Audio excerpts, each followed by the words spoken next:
Good morning, Pathophys. Thursday morning, April 8th. Just want to cover a few quick things with you this morning, make this kind of short and sweet lecture. Next Tuesday, your autoimmune project is due. I've had a number of you reach out to me about your topics, questions about different diseases. Again, I kind of leave it open to you. Whatever you'd like to pick, whatever you're comfortable with doing is fine with me, as long as obviously it's an autoimmune disease. But if you have any questions, get in touch with me. It's due next Tuesday at the end of the day. Do it just like you did the last one, unless you have some other idea. And again, if you have some other idea how you'd like to present, if you are at home and you feel creative and you want to do a trifold or something and just take a picture and share it with me, whatever you want to do is fine. Just obviously make sure it's done by next Tuesday at the end of the day.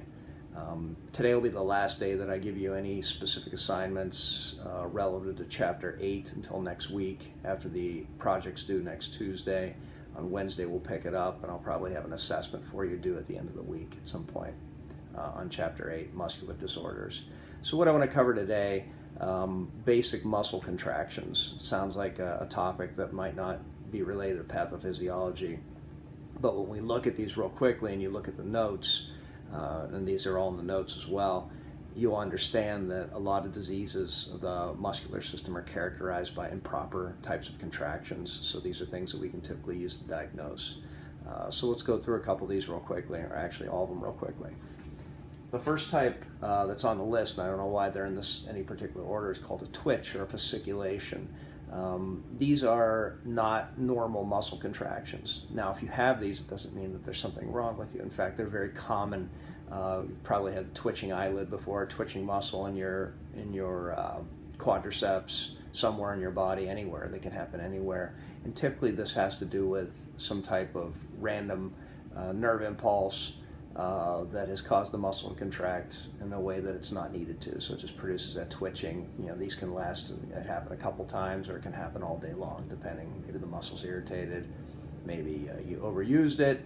A lot of times it's due to ion imbalances, just don't have enough of whatever in your diet that day. Sometimes it's dehydration. Most of the time it's fatigue.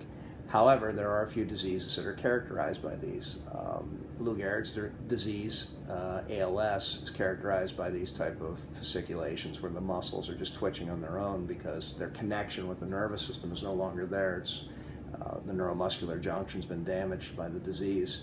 So you'll a lot of times see patients in later stages of these diseases having these fasciculations in muscles that have been affected. So again, this is just a random contraction, or a twitch, as it's often called. The next type is a tetanic contraction. Tetanic contractions are produced when the muscle is bombarded with nerve impulses, sometimes more than 30 per second. This causes what we call a cramp. Again, these can happen because of fatigue, dehydration, injury, all those things.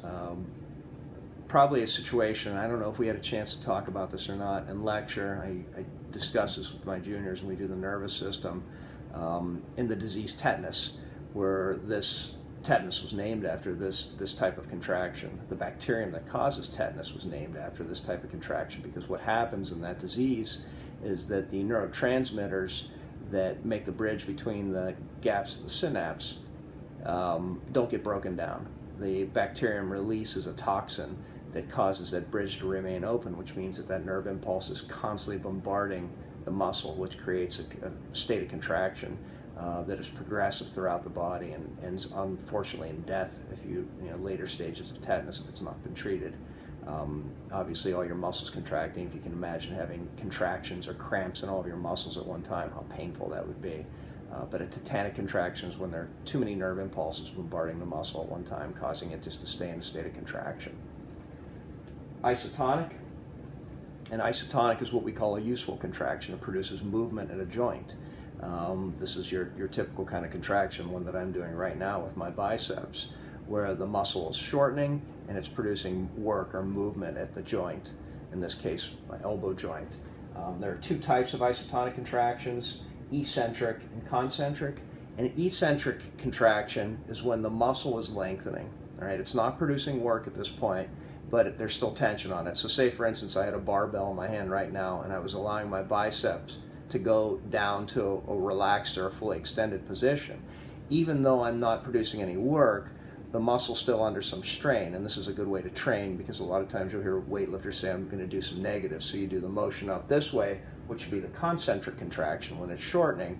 And then the eccentric contraction is when the muscle is lengthening as you release the weight down. It's still producing tension on the muscle because you're resisting that force of gravity. So these are just two different types. So this is what we call a useful contraction, an isotonic. And then the last type is an isometric contraction. That's when the tension in the muscle increases, however the length of the muscle does not. The simplest way to do this, to demonstrate this, and if I was in class with you right now I would do it, is just go stand next to the wall and push on the wall. You're producing force, you're producing some amount, you're generating some tension within the muscle, but you're not producing any net movement because you're not going to push the wall over unless you're superhuman strength. But in most cases, we use this in a lot of training scenarios, like yoga is based on isometric type of contractions, where we're producing force, but we're not producing any net movement. A lot of stretching is done this way as well, where we'll push against the wall, or we'll do calf raises or something like that. So we're having isometric type of contractions where we're not producing any change in the length of the muscle, but we're increasing the tension inside the muscle. One last topic that's not on the board behind me, a topic called recruitment. It is related to this. It's in your notes, so take a peek at it. If you don't know what it is, if you don't remember from last year, just look online as well if you want some more information. When a nerve impulse is sent to a muscle for recruiting something, let me grab something here to help with this demonstration, right? Dry erase marker, right? I go to pick this up. I know from experience that a dry erase marker is not going to require a tremendous amount of force for me to lift with whatever muscles I'm using. I don't think about this.